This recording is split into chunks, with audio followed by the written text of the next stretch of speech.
ઓલપાડના પરિયા ગામે મહેક ઇન્ડસ્ટ્રીઝમાં આવેલી D&B textile મિલમાં ભીષણ આગ લાગતા અફરાતફરી મચી ગઈ હતી। આગની ઘટના બાદ 8 જેટલી ફાયરની ગાડીઓ દોડી આવી પાણીનો મારો ચલાવી આગ ઉપર કાબુ મેળવ્યો હતો।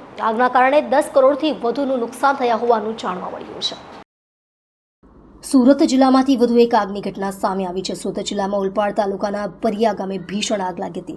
ગામ પાસે મેક ઇન્ડસ્ટ્રીઝમાં ભીષણ આગ લાગી છે। કંપનીના બિલ્ડિંગના 3જા માળે વિકરાળ સ્વરૂપ ધારણ કર્યું હતું। મામલાની જાણ થતાં જ 8 ફાયરની ટીમ ઘટના સ્થળે પહોંચી છે। સમય જતાં આગ બેકાબૂ બની રહી છે।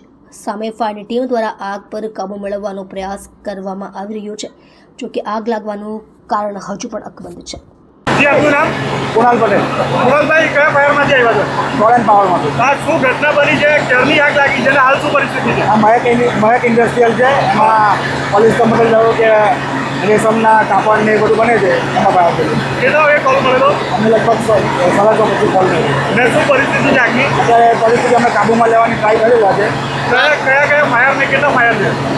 એસએમસીના 5 થી 6 ફાયર, પાનોલીના આવ્યા છે, ટોરેન્ટ પાવરનું અમારું